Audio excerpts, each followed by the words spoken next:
Willkommen in der Noppenplätzchenscheune. Mein Name ist Blocksar und Freunde, ich habe wieder etwas ganz Besonderes für euch. Ganz frisch bei mir eingetroffen, noch richtig heiß, ich muss es langsam anfassen. Ihr habt es vielleicht schon gesehen in meinen Shorts von der Spielwarenmesse Nürnberg, nämlich die P47 Thunderbolt 567 Steinchen, das Set 5736 in der Executive Version, nämlich hier mit so einem kleinen Tank-Trailer und zwei Minifiguren. Ich freue mich richtig, denn diese dicke Tonne, die fehlte mir noch. Finde ich gut, dass Kobi sie jetzt herausgebracht hat. Kommt mit mir jetzt auf den Bautisch, dann schauen wir uns hier dieses Flugzeug mit dem Indianerkopf Little Chief genauer an.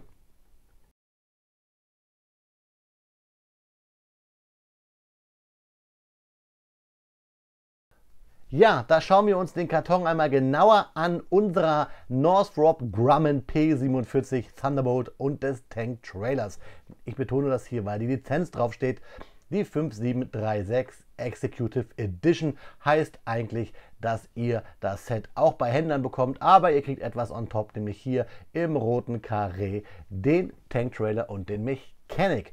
Ich habe jetzt Executive Edition gesagt, aber ich glaube, man kann auch Executive sagen, ich weiß es nicht, wie man es genau sagt, schreibt es mir bitte unten in die Kommentare. Kartondesign wieder richtig cool, wir sehen nämlich hier 1, 2, 3, 4 Thunderbolts und eine Zero, natürlich alle aus dem Hause Kobi. Das Set kommt im Maßstab 1:32 daher und ist aus der Historical Collection World War II. Schauen wir uns die Rückseite an. Da sehen wir ein originales Schwarz-Weiß-Foto. Wir haben hier Fakten zum Tank-Trailer und zur P47. Wir sehen, dass das Flugzeug 35 cm lang wird, 12 cm hoch und ich kann euch sagen, eine Spannweite von 40 cm. Wir können, und das finde ich richtig cool, das Fahrwerk einklappen. Wir haben hier ein Querruder, das wir bewegen können. Das Seitenruder hier wird ja leider wieder wahrscheinlich ein großes Formteil sein. Und ihr seht hier schon die massive Bewaffnung, die diese fliegende Tonne hatte. Hier haben wir unseren Mechanic, unseren Mechaniker und natürlich den Piloten. Aber viel wichtiger, Freunde, ist ja eigentlich noch, was sich hier in dem Karton selber an Klemmbausteinen verbirgt. Ja, Freunde, da haben wir den Inhalt aus dem Karton gewuscht. Wir haben eine Bauabschnittsgruppierungstüte 1, eine 2 und eine Anleitung in DIN A4. Schöne, viele Kobi-Steine, 567 habe ich euch gesagt. Schauen wir uns erstmal die Anleitung an. DIN A4, ab 8 Jahren ist die Altersempfehlung, Klammer gebunden. Traurige Zwiebel, Captain Planet, einander Blitze schießt und so weiter und so fort. Die Lizenz, ich habe es euch gesagt, und ganz wichtig für alle, die es nicht wissen bei Kobi, alles mittlerweile bedruckt. Die Steine sind alle bedruckt, keine Aufkleber und natürlich auch noch gedruckt in der EU. Kartondesign ist das gleiche, nur haben wir hier einen schönen, neutralen, hellblauen Hintergrund. Schauen wir uns die Anleitung an. Ich habe es euch hier gesagt, wir haben hier so eine Obertüte, die 1, da ist sie, die reißen wir auf und reißen dann alle anderen Tüten auf und daraus bauen wir dann die Bausteps hier, die mit 1 dann auch losgehen. Wir haben hier so eine Anlegehilfe, da sehen wir, wie groß ist diese Fliese, Flat Tile auf Englisch. Pfeile weisen uns den Weg. Was wir zuerst bauen hier ist farblich und dann ist es ausgegraut, beziehungsweise hier sehen wir es, der nächste Step, was wir gebaut haben, ist dann wieder farblich. Also wir bauen alles, was farblich ist, das Gegraute, haben wir davor gebaut. Kobi-Anleitungen haben keine Seitenzahlen, nur Bauschrittnominierungen. Und da schauen wir mal, wie viele Bauschritte brauchen wir genau. Wir brauchen, bis wir fertig sind mit den Anhänger, hier unseren Tank-Trailer, brauchen wir 86 Bausteps. Für das eigentliche Flugzeug sehe ich gerade hier 72. Aber wir haben ja hier mehr auf der Gabel. Die letzten Seiten immer Teileübersicht, da könnt ihr kontrollieren, wenn euch ein Teil fehlt. Hier unten könnt ihr es monieren und es gibt seit neuestens immer eine kleine Bauanleitung für die Minifiguren, die hier auch in den Tüten dann drinne liegen. Und ganz zum Schluss haben wir ein bisschen Werbung und die beiden Maschinen habe ich euch schon vorgestellt. Die beiden kommen noch, schaut einfach oben auf dem i, da findet ihr meine Kobi Playlist. Und Freunde, mir jetzt viel Spaß beim Klemmen, euch beim Zuschauen und vor allem euch auch bei der Faktenzeit.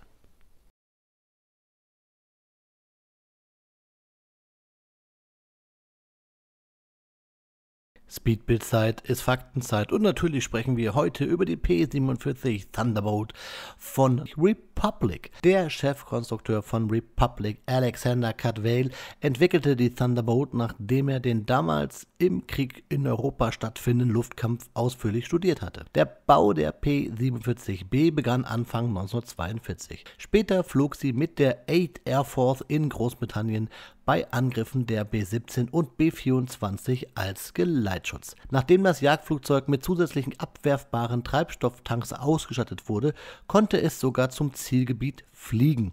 Das ist auch der Grund, warum die B-47 in Europa eingesetzt wurde, denn da waren die Strecken nicht so weit wie zum Beispiel im Pazifik. Und nicht wundern, warum ich euch gerade erzählt habe, dass sie dann sogar bis zum Ziel mitfliegen konnten. Es war nämlich so, dass aufgrund der geringen Reichweite vor den Abwurfstanks die Thunderbolts umdrehten und die Bomber alleine zum Zielgebiet geflogen sind. Und ja, die P-47 hat auch im Pazifik gekämpft, aber nicht in den Stückzahlen wie in Europa. Als der verbesserte Double-Werf-Motor eingeführt wurde, bezeichnete man die Thunderbolts als P-47D. Ende 1943 wurden diese schnelleren Modelle erstmalig eingesetzt und verfügten über besseren Panzerschutz und ein besseres Motorkühlsystem. Spätere D-Modelle hatten auch ein blasenförmiges Cockpit, womit der Pilot eine 360-Grad-Rundumsicht hatte. Ein Wassereinspritzsystem wurde ebenso hinzugefügt wie externe Bombenhalterungen und Außentanks sowie eine größere Innenlast an Treibstoff. Die P-47D war der meistgebaute Untertyp eines Jägers, der jemals produziert wurde, mit 12.602 D-Modellen, die vom Montageband rollten. Trotz der Tatsache, dass die P-51 Mustang die P-47 in der Rolle des Hauptjägers verdrängte, haben viele der früheren US-Fliegerasse, einschließlich der zwei besten, Lieutenant Colonel Francis Gabrowski und Captain Robert Johnson, die Mehrzahl ihrer Abschüsse in der P-47 Thunderbolt erreicht. Sie nutzten die Fähigkeit der P-47 aus, schnell zu steigen und zu stürzen, genau wie die Tatsache, dass die P-47 in großen Höhen schneller als die Me 109 oder die Focke-Wulf 190 war, obwohl sie nicht den kleineren Wenderadius dieser deutschen Luftwaffenjäger hatte. Als die P-47 als Bodenunterstützung eingesetzt wurde, fielen viele Piloten, die den Kampf in den großen Höhen überlebten, den Gefahren des Tieffluges zum Opfer. Mit dem schweren Bodenfeuer und Hindernissen, um die man sich mit 640 km/h die Stunde herumbewegen musste. Trotz allem machte die Widerstandskraft der P-47 sie zum ausgezeichneten Jagdbomber und bot den amerikanischen Bodentruppen von Tag der Invasion bis zum Ende des Krieges unschätzbare Unterstützung. Die Thunderbolt ging in die Geschichte als das Flugzeug ein, das sich in beiden zugewiesenen Rollen exzellent verhielt. Luftkampf und Bodenunterstützung. Die Thunderbolt konnte eine ganze Menge einstecken und war gerade zum Ende des Krieges ein gefürchteter Jäger, der die Düsenjäger der deutschen Luftwaffe schon beim Start vernichtete. Von der P-47 wurden über 15.600 Maschinen gebaut. Das P in der P-47 steht für Pursuit, das steht im Englischen für Jagdflugzeug. Folgende Varianten der P-47 wurden gebaut, und zwar die P-47B, das war die erste Serienversion, die P-47C, eine verbesserte Version der B-Variante, die P-47D, die erste Großserienvariante mit stärkerem Triebwerk, mit Wassereinspritzung, Leistungssteigerung durch einen neuen Vierblattpropellertyp und 8 12,7 mm Maschinengewehr. Die P-47G war eine von Curtiss gebaute Variante der P-47D ohne Vollsichtkanzel, die P-47M, ein Abfangjäger mit stärkerem Triebwerk mit neuen Turbolader, da wurden aber nur 130 Stück von gebaut, und die P-47N als Langstreckenjäger mit stärkerem Triebwerk, mit neuen Turbolader, vergrößerten Tragflächen und gesteigerter Tankkapazität. Freunde, das waren die Fakten. Euch jetzt viel Spaß beim Review dieser kleinen, großen, kräftig einsteckenden Tonne. Nach 1 Stunde und 50 Minuten ist mein Set die 5736, das ich euch hier vorstelle, die Executive Edition der P-47 Thunderbolt und des Tanktrailers fertig. Hat mir Spaß gemacht zu bauen. Schauen wir uns das Set einmal genauer an. Es gibt nämlich eine Sache, die feiere ich jetzt schon. Wer vielleicht schon mal meinen Kanal verfolgt hat und gesehen hat, wie sehr ich doch gerne Piloten hier auf dem Stand der Flugzeuge bei Kobi klemme, der wird sehen, dass ich hier richtig Spaß habe, denn wir haben hier einen Piloten draufgeklemmt, denn wir haben hier unten eine Art Doppeljumper, dass wir die Pilotenfigur aufnoppen können. Finde ich richtig cool, denn wir haben ja zwei Figuren. Heißt, wir könnten den Piloten ins Cockpit packen und könnten sogar den Mechaniker da unten gegenklemmen, wenn wir diesen Tankwagen für etwas anderes gebrauchen wollen. Ihr seht hier, der Stand hat ein bisschen zu kämpfen mit dem Gewicht der P47. Sie ist halt ziemlich groß. Diese Stands bei Kobi sind ja Standard und ihr seht schon hier, er biegt sich ein bisschen. Kommen wir aber gleich zu. Schauen wir erstmal, was wir an Stein über haben. Hier so einen ganzen kleinen Beutelchen voller Kleinkram und wir haben hier eigentlich noch ein 2x2er Brick mit so einer dünnen Fliese über. Warum, weshalb, wieso, schauen wir uns auch gleich an. Fangen wir doch mal an mit den Tankwagen hier, den Tanktrailer. Richtig cool. Vorne haben wir leider ein sehr labbriges Steuerrad mit einer Achse, die fast immer rausfällt und auch der Griff hier hängt nur, ihr seht schon, es fällt mir fast entgegen in der Hand. Wenn ich hier mal sehe, hier vorne das Rad hat hier sehr wenig Stange, wo wir den Griff aufnoppen können. Deswegen, ja, fällt das immer ziemlich leicht ab. Ihr seht es schon hier, ich wollte es euch nochmal zeigen, das ist schwer drauf zu stecken, weil wir so wenig Stange haben für dieses Rädchen da vorne. Es labert auch so und es fällt gleich wieder ab. Was schön ist, dass wir hier eine schöne Kerosinpumpe haben, da Pump, Pump, Pump. Und da haben wir halt unseren Tankauffüllstutzen. Alles cool mit diesem Schlauchelement. Schön hier mit den 1x2er Fliesen. Mit den Noppen haben wir links wie rechts.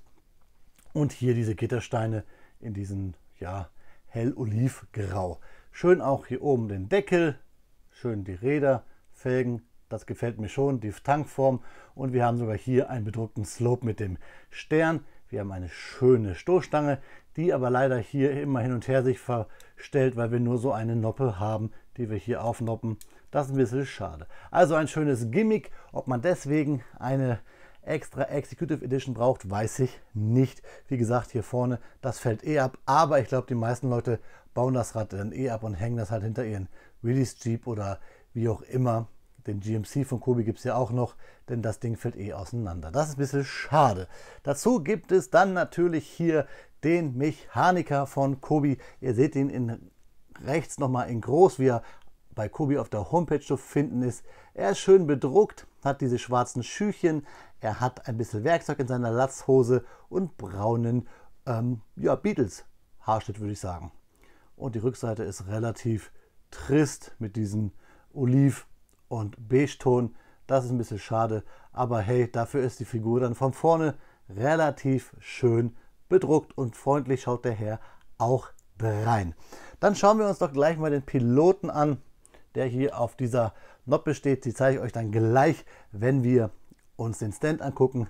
Da ist der Pilot mit seiner Fliegerweste, seiner Schwimmweste, kleinen braunen Halbschuhen, beiger Hose, schöner blauer Fliegerbrille auf der Fliegerhaube und Rückseite, da seht ihr auch nochmal die Schwimmweste, die hinten ordentlich verknotet ist, wie sie sich gehört.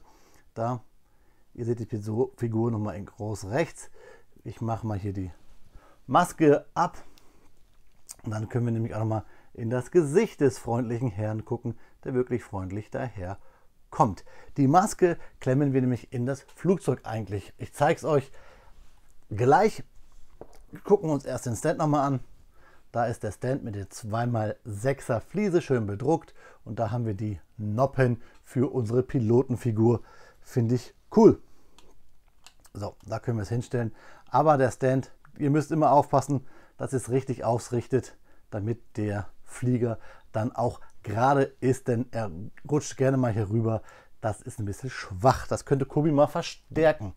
Aber dieses Flugzeug hat die Möglichkeit, auch generell einen anderen Weg zu gehen. Hier ist ja die Aufnahme eigentlich für den Stand. Wir können aber diesen Stein, den ich euch gerade schon angeteasert habe, einfach nehmen, hier reinmachen und schon ist das Flugzeug zu und wir können es so hinstellen und brauchen den Stand gar nicht mehr. Das hat Kobi mal cool gemacht. Generell cool gemacht sind die verdammt vielen Drucke. Hier unten die Hoheitsabzeichen, hier hinten auf so einem kleinen Stein, also schön gedruckt, das schwarze. Hier die Nummer, weißer Streifen, rotes Seitenleitwerk. Hier auch nochmal das Hoheitsabzeichen und natürlich dann ganz toll der schöne Propeller, der vierblättrige mit den gelben Ecken, finde ich auch sehr cool, den Spitzen. Und natürlich hier unser Little Chief, unser Anderson Indian, auch Hammer. So wie hier vorne man kann es vielleicht sehen bei der Bewaffnung, hier auch noch ein Maschinengewehr, denn wir haben ja 4 Stück pro Tragfläche verbaut. 3 haben wir gebaut und eines jeweils ist hier nur ein Print. Aber was heißt hier nur? Schauen wir uns das Flugzeug noch mal so an, von oben. Ihr seht im Vergleich zu meiner Hand. Was ich ein bisschen schade finde, ist, dass wir hier am Cockpit eigentlich ja 2 typische Kobi-Teile haben, die aber nicht so ganz zueinander passen. Ihr seht nämlich hier, wir haben hier eine Kante, wir haben hier diese runde Kanzel, möchte ich mal sagen, die Windschutzscheibe, die kennen wir von der Spitfire und von anderen Flugzeugen. Und dann haben wir diese eckige Kanzel, die wir zum Beispiel von der Mi 109 kennen, aber es passt halt eigentlich nicht richtig zusammen. So im Gesamtbild passt es schon, alles gut, aber wenn ich mit dem Finger hinfahre, habe ich halt hier eine Kante. Schön ist auch hier die Antenne. Wiederum nicht so schön ist die Antenne, die wir hier an der Tragfläche haben, denn die fällt eigentlich raus, sobald wir uns da rumfummeln. Ah, jetzt hält sie, aber ich zeige es euch mal. Sie ist schon schief hier, sie hält nicht wirklich dolle, denn da ist ja eigentlich gar nicht so viel Platz. Wenn ich es jetzt hier reinstecke, fällt sie eigentlich gleich wieder raus. Also ich weiß genau, Vorführeffekt, glaubt mir Freunde, sie ist mir schon ein paar Mal abgefallen. Egal, wenn sie hält, ist ja gut, aber ja, jetzt hält sie wirklich. Na, jetzt doch nicht. Also ihr seht's, das könnte man besser machen vielleicht, weil ich weiß, wenn ich in einem halben Jahr nochmal meine Sammlung angucke, fehlt sie. Ihr seht schon, da ist sie abgefallen. Hier liegt sie. Da, wo ist sie? So, das hält nicht so gut. Also, ich suche nicht Fehler. Das ist wirklich ein Fehler beim Bauen, mir schon ein paar Mal abgefallen. Müsst ihr gucken bei dem Speedbild, bei der Faktenzeit. Wiederum ganz toll, natürlich, dass wir das Fahrwerk hier einklappen können. So ist es verbaut.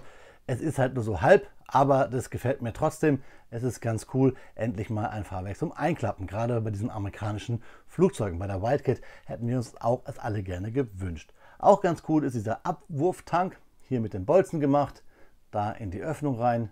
Und hier unten noch der Stab. Dann können wir das betanken, sogar spielen mit unserer Figur da. Finde ich richtig cool. Und generell, dass wir hier unten das Flugzeug fast überall weiß gemacht haben. Nicht so schön ist, dass wir diese Fliesen, die bedruckten, ja quasi schon zusammengebaut bekommen haben. Ähnlich wie hier die Seitenslopes, die großen, die haben wir links wie rechts schon zusammengebaut bekommen.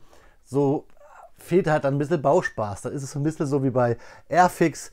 Das hat dann nicht so Spaß gemacht. Richtig cool ist aber wiederum die Drucke hier. Dieses schöne große rote Formteil.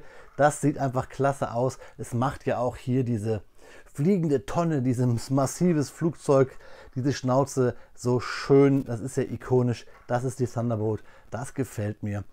Da hat Kobi wieder was Tolles hingeliefert. Und das ganz einfach, weil wir eigentlich hier nur typisch Kobi eigentlich einen Rumpf bauen, ein Rundgerüst mit vielen Brackets und dann die Slopes dran machen.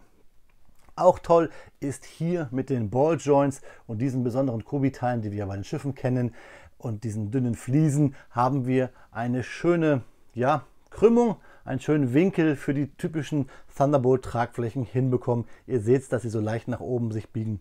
Das gefällt mir richtig gut. Das hat Kobi toll hinbekommen. Gucken wir ins Cockpit. Da sehen wir Steuerknüppel, Sitz und den Schlauch für die Pilotenmaske und dieses typische, da in der Mitte Zielfernrohr, was eigentlich aussieht wie hinten der Zopf von einem Sumo-Ringer oder ein Bügeleisen. Das typische Kobi-Teil dafür, was ja Kobi bei ganz, ganz vielen Flugzeugen verbaut. Ja, ihr bekommt ja gleich noch mal ein paar Detailfotos, dann könnt ihr euch noch ein bisschen mehr von der Thunderbolt geben. Ich habe extra mal ein paar mehr Fotos gemacht von allem, aber ich muss sagen, ein schönes Flugzeug mit ein paar Schwächen. Das sind eindeutig vielleicht hier der Fehler auf dem Karton. Da komme ich nämlich gleich noch drauf zu, warum, weshalb, wieso. Dann dieses Gummiteil, was hier so ein bisschen schon wieder hier abfällt andauernd. Und dann die Geschichte mit dem Tanktrailer, der hier vorne auch auseinanderfällt, wenn man ihn etwas anfasst. Dafür habe ich aber die schöne Figur, beziehungsweise den Stand dafür, also dieses extra Teil, diesen Doppeljumper und hier unten diesen extra Stein, dass wir das Flugzeug auch zumachen können und es uns so ins Regal stellen können. Also, das ist mein Eindruck, mein kleines Review. Aber wie gesagt, jetzt bekommt ihr noch mal selber ein paar Bilder, wo ihr es selber einordnen könnt. Viel Spaß dabei, meine Freunde. Detailfotos runden doch so ein Review noch einmal ab. Deswegen hier ein paar Fotos, bei denen ihr die Details dieser beiden Sets, ich teile es mal hier, der P47 und des kleinen Tanktrailers, selber nochmal erkunden könnt. Viel Spaß dabei. Aber ich bin euch noch was schuldig, denn ich habe ja gesagt, wir müssen über das Set reden, über den Fehler, den Kobi hier gemacht hat, nämlich das Kartondesign führt uns auf eine falsche Fährte. Wir sehen auf dem Karton nämlich eine Zero mit den roten japanischen Hoheitszeichen. Das ist aber leider falsch, denn die HV-V, die 276179, die P-47D Thunderbolt, ist gar nicht dort geflogen, denn sie war Teil der 8. Luftflotte in Großbritannien. Geflogen ist das Flugzeug von Lieutenant Frank W. Klibbe oder Klibby, ich kann es nicht so gut aussprechen, deutscher Name im amerikanischen oder englischen. Das Rufzeichen war, oder der Rufzeichen, Little Chief bzw. Anderson Indian, und das Flugzeug war Teil des 61. Fighter Squadron der 56. Fighter Group. Die gibt es heute so auch immer noch bei der US Air Force. Damals war es ja noch die US Army Air Force, wie gesagt, in Großbritannien. Für mich als Geschichtsnerd natürlich immer so eine Sache, warum eine Firma, die ja historische Sets quasi rausbringt, dann diese Fehler macht. Ich will es nicht hoch an den Himmel hängen, wobei es passt bei einem Flugzeug, aber ich finde, da könnte man ruhig noch ein bisschen akkurater arbeiten. Fällt vielleicht nicht jedem auf, aber ich, der ja hier euch ein paar historische Fakten liefert, der merkt sowas natürlich, meine Freunde. Ja, Entschuldigung, natürlich bist du keine dicke Tonne. Du bist ein starkes Maschinchen, du bist keine dicke Tonne. Oh, ja, Freunde, sorry, ich musste noch mal ein bisschen Trost zusprechen, weil ich immer die ganze Zeit dicke Tonne gesagt habe. Und das Ding ist ja nochmal ein fliegender Motor, eine fliegende Bewaffnungsanlage, eigentlich drumherum gebaut um Maschinenkanonen, Maschinengewehre und um den Motor. Mir hat es Spaß gemacht zu klemmen, ich habe es euch gesagt, 1 Stunde 49, 1 Stunde 50, einfaches Bauen.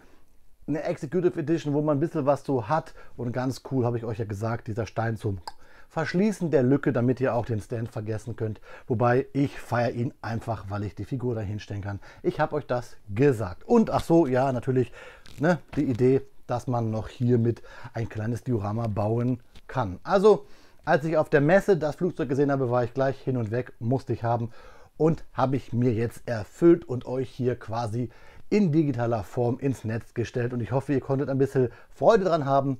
Vielleicht habt ihr auch gesagt so, nee, ich brauche die Executive Edition nicht, weil hier labba. Ich warte lieber nur auf das Flugzeug. Schreibt mir eure Meinung dazu mal bitte gerne in die Kommentare, denn ich habe immer das Gefühl, was dieses Thema Limited Edition, Executive Edition angeht, da gibt es schon so eine, Meinungen, die so auseinanderdriften. Würde ich gerne mehr erfahren, schreibt mir die bitte gerne in die Kommentarspalte. Und dann, wie immer, Freunde, würde ich mich freuen, wenn ihr ein bisschen für den Algorithmus was tut. Daumen hoch, Daumen runter, generell kommentieren. Und für das Wachstum des Kanals würde ich mich über ein Abo freuen oder wenn ihr anderen Leuten mal meine Videos zeigt. Und wenn ihr nicht genug von Kobi kriegt, einfach auf der Playlist gucken, die ist oben auf dem i vermerkt. Da gibt es dann noch einige weitere Schätze. Und Schätze, kann ich euch sagen, kommen hier, was Kobi angeht, auf dem Kanal noch weitere. Die E100 wird demnächst hier eintreffen und auch die Bismarck in der Ostsee-Färbung, die neueste, wird auch hier bei mir auf dem Bautisch landen, so wie dieses Flugzeug. Aber das hebt jetzt gleich ab. Freunde, ich wünsche euch guten Flug, bleibt gesund, auf Wiederbauen, euer Freund, der Blockstar.